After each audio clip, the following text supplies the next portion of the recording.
kabar semuanya? Kita jumpa lagi di bab 11 perkembangan transportasi di Jakarta. Sebelum memulai pembelajaran, kalian berdoa terlebih dahulu ya. Dan ingat protokol kesehatan 5M. 1. Menjauhi kerumunan. 2. Membatasi mobilitas. 3. Mencuci tangan. 4. Memakai masker. Dan 5. Menjaga jarak. Di dalam setiap aktivitasmu sehari-hari ya. Tujuan pembelajaran ini peserta didik mampu menjelaskan perkembangan transportasi yang ada di Jakarta. Peserta didik mampu menjelaskan etika bertransportasi bagi masyarakat umum. Yuk kita mulai pembelajarannya. Alat angkutan di Jakarta terdiri atas alat angkutan darat, alat angkutan laut dan air, dan alat angkutan udara. Alat angkutan atau moda bermacam-macam jenisnya, khususnya alat angkutan darat. Alat angkutan darat mulai dari sepeda hingga bus dan ini ada kisah tentang manfaat Gojek online ya. Kalian bisa membaca di buku. Nah, sekarang kita menyimak transportasi di Jakarta yang dimulai dari pelabuhan yang bernama Sunda Kelapa yang merupakan pelabuhan dari Kerajaan Pajajaran dan Kerajaan Tarumanegara. Sekitar tahun 1859, Sunda Kelapa tidak seramai masa-masa sebelumnya karena adanya pendangkalan. Kapal-kapal tidak dapat bersandar lagi di dekat pelabuhan sehingga barang-barang dari tengah laut harus diangkut perahu-perahu kecil. Oleh karena itu dibangunlah pelabuhan baru di daerah Tanjung Priok sekitar 15 km ke arah timur dari pelabuhan Sunda Kelapa ya. Nah, pada tahun 1873 dibangun juga jalan kereta api pertama antara Batavia atau Botenjol Bogor ya. 4 tahun sebelumnya muncul sarana angkutan berupa tram yang ditarik oleh kuda. Kemudian tahun 1881 muncul tram uap. Sejak 1899 tram listrik mulai beroperasi di Batavia hingga tahun 1960 ya. Tram itu menelusuri sepanjang kota Praja Jakarta dimulai dari Jatinegara sampai Pasar Ikan ya. Iya, sejak tahun 1910 Jakarta sudah mempunyai jaringan angkutan umum berupa tram yang digerakkan oleh mesin uap ya. Nah, peninggalan tram itu dapat dilihat di Museum Fathahillah serta di jembatan bekas tram yang melintas Sungai Ciliwung di daerah Raden Saleh. Pada tahun 1943 di Jakarta terdapat angkutan massal yang disebut Jidosa Sokyoku atau ZS. Angkutan ini berupa gerobak yang ditarik oleh seekor sapi. Tapi pada tahun 1060-an kebijakan mulai beralih kepada pengguna kendaraan pribadi.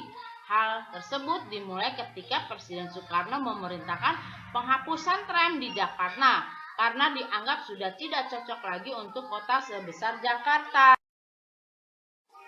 Nah, kita mengenal jenis-jenis sarana transportasi ya. 1. Sarana transportasi di Jakarta. Sarana transportasi darat terdiri dari umum dan pribadi ya. Umumnya ada antara lain sepeda motor, taksi, bajai, bus kota, Transjakarta, kereta listrik ya. Contoh sarana transportasi pribadi, mobil dan sepeda motor ya. Sarana transportasi barang antara lain truk, mobil box, truk kontainer dan truk tronton. Nah, sekarang beralih ke sarana transportasi air. Nah, transportasi air sarananya adalah kapal-kapal penumpang antar pulau disebut kapal feri. Ada juga kapal cepat atau speedboat. Khusus melayani pengangkutan barang disebut kapal peti kemas. Dan untuk mengangkut minyak disebut kapal tanker. B. Sarana transportasi di Jakarta. A. Sarana transportasi di Jakarta yaitu berupa jalan tol atau jalan bebas hambatan ya. Ini jalan tol yang ada di Jakarta antara lain jalan tol dalam kota atau Jakarta Inner Ring Road JIRR dan jalan tol lingkar luar atau Jakarta Outer Road atau JOR ya.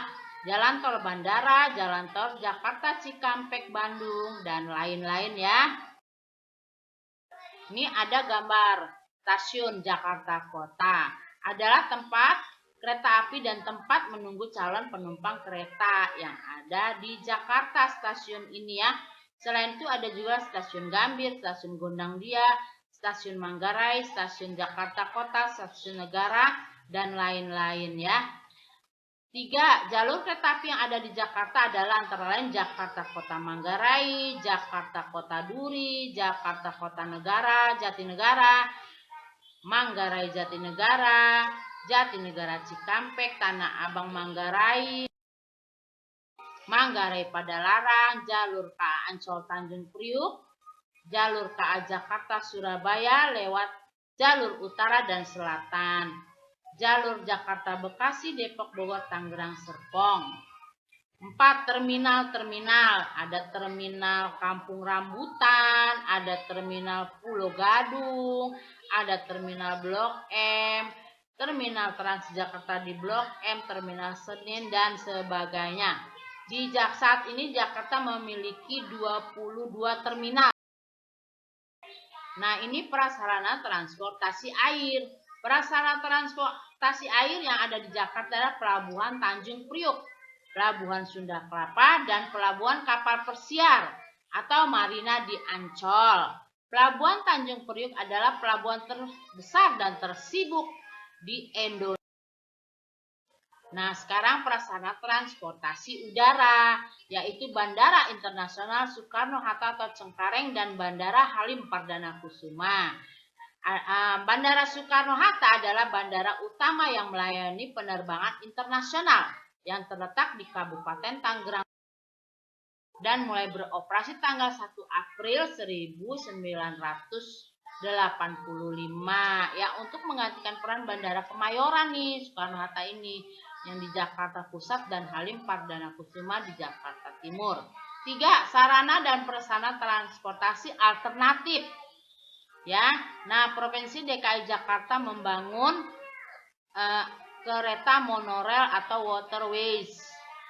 A. Kereta Mass Rapid Transportation atau MRT. Kereta monorail Mass Rapid Transport atau kereta rel tunggal adalah kereta khusus dengan rel tunggal. Mulai beroperasi 2019 sebagai transportasi umum yang menjadi pilihan publik yang diperkirakan dapat mengurangi kemacetan ya. Nah, rel kereta api monorail mulai dibangun tahun 2004 yang dimulai dari Tebet dan berakhir di Harmoni. B.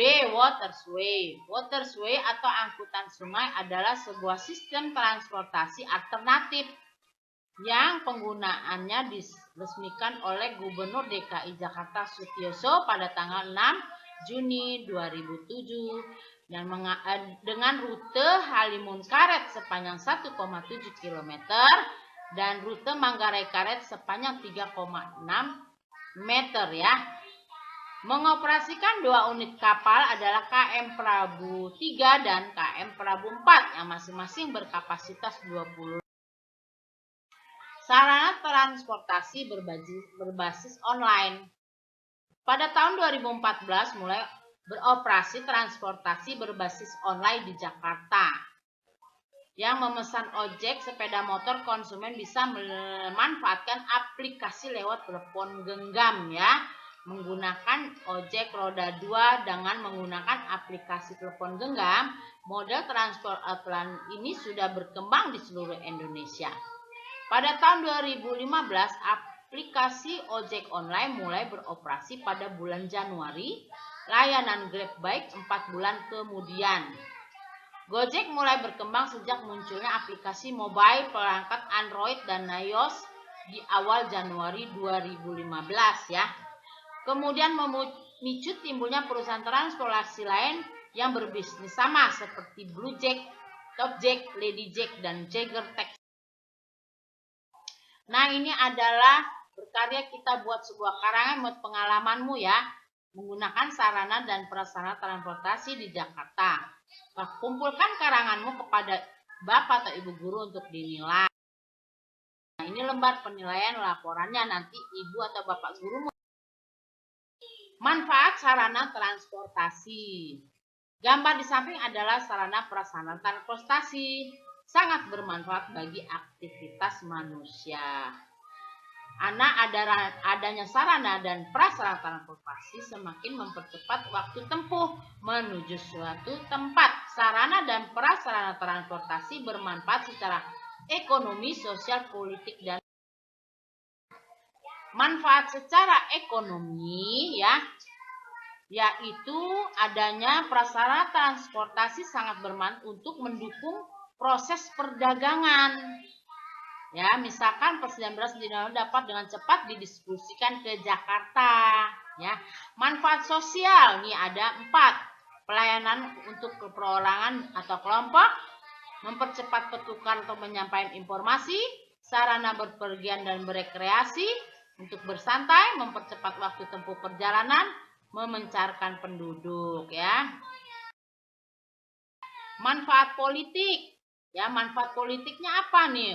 Untuk kesatuan bangsa, keamanan negara, dan mengatasi bencana dengan adanya kapal patroli air dan pesawat angkutan udara, persatuan dan kesatuan bangsa serta keamanan negara dapat terjamin. Manfaat kewilayahan, yaitu manfaat bagi perkembangan wilayah.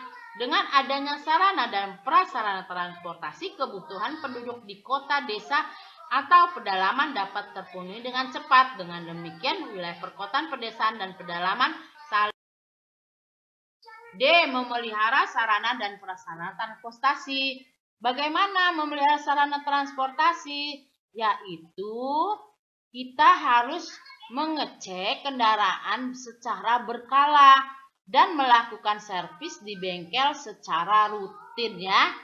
Transportasi umum seperti bus, kereta api, dan pesawat terbang dan kapal laut sangat penting untuk dirawat secara rutin karena sarana transportasi umum fungsi utamanya untuk mengangkut penumpang dengan jumlah yang banyak. Dengan demikian, faktor keselamatan penumpang menjadi hal yang sangat penting untuk dijaga. Nah, pembangunan sarana transportasi tidak semata-mata menjadi tanggung jawab pemerintah. Pemeliharaan prasarana transportasi menjadi tanggung jawab masyarakat, ya. Oleh karena itu, kamu juga wajib ikut menjaga prasarana transportasi yang ada di lingkunganmu. Wujud tanggung jawab pemerintah dalam menjaga prasarana transportasi antara lain: A. Mengaspal ulang jalan yang mulai rusak dan berlubang. B. Membuat tanggul di samping kiri dan kanan. C. Memperbaiki atap pembangunan halte, terminal, dan stasiun yang rusak. D. Memperbaiki rambu-rambu lalu lintas yang mati dan tidak berfungsi. Nah, ayo biasakan. Sarana dan prasarana transportasi harus dipelihara dengan sungguh-sungguh. Tujuannya agar sarana dan prasarana transportasi yang ada menjadi lebih awet. Pemeliharaannya adalah sebagai berikut nih. Nomor 2, memelihara prasarana transportasi ya. Wujud tanggung jawab masyarakat dalam menjaganya. Transportasi antara lain tidak membuang sampah, tidak mencoret-coret tembok terminal, halte atau stasiun, segera melapor ke pihak yang berwenang apabila menemui kerusakan, tidak berjualan di trotoar, mengangkut muatan dengan tidak melebihi beban yang diperbolehkan. E. Menerapkan etika bertransportasi. Agar keselamatan dalam transportasi menjadi wujud, kita harus menerapkan etika bertransportasi saat berkendara. Etika bertransportasi adalah sikap menghargai pengendara dan pengguna jalan lain. Etika bertransportasi merupakan aturan yang harus diterapkan di setiap pembangunan. Nih, nomor 1, etika bertransportasi di kereta api, pesawat terbang, dan laut. Ini ada contoh-contoh dan langkah-langkahnya ya. Kalian bisa baca dari A sampai K di buku paket. Etika bertransportasi di bus. Contoh etika bertransportasi di bus antara lain.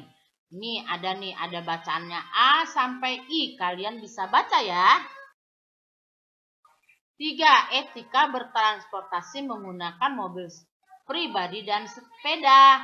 Tuh ada A sampai M. Kalian bisa baca di buku paket kalian ya. Etika bertransportasi bagi pejalan kaki. A. Saat berjalan selalu di sebelah kiri jalan. B. Gunakan zebra cross dan jembatan penyeberangan untuk menyeberang jalan. C. Tidak berjalan berjajar 2 atau 3 saat. Ayo berlatih. Sarana dan prasarana transportasi bermacam-macam jenisnya. Tulis jenis-jenis sesuai kolom di bawah ini. Jenis transportasi darat, sarananya apa, prasarananya apa. Kalian bisa tulis ya. Silahkan kerjakan. Refleksi, apakah pelajaran tentang transportasi menyenangkan bagimu? Oh iya, pasti ya. Apa saran atau pendapatmu agar pelajaran transportasi lebih menyenangkan bagi kita semua? Mungkin kita langsung praktek naik alat transportasi tersebut. Wah, menyenangkan sekali ya. Bisa naik transportasi darat, air, dan udara. Rangkuman. Nah, ini ada rangkumannya nih. Ada nomor 1 sampai 5. Kalian bisa baca ya di buku paket kalian. Kita beralih ke evaluasi. Evaluasinya ini ada 20 pilihan gandanya ya. Nah, ini sudah kita kerjakan bersama-sama ya. Nah, tuh kan ya, oke. Sampai 20. Nah, ini adalah bagian B. Istilah titik-titik di bawah ini dengan jawaban yang tepat. Juga sudah kita bahas bersama ya. Ini ada jawabannya sudah nomor 1 sampai 10. Silahkan kalian membaca dan menyimaknya ya anak-anak. Bagian C-nya. Nomor 1, ceritakan perkembangan sejarah transportasi di Jakarta. Ini rangkuman dari Bu Guru. Kalian bisa merangkum lebih baik lagi dan lebih detail lagi. Itu akan lebih bagus lagi ya. Nah, ini nomor 2. Nomor 3, nomor 4, dan nomor 5. Kalian bisa lihat dan bisa kalian mencari di buku paket kalian. Jawabannya ini ada semua di situ ya.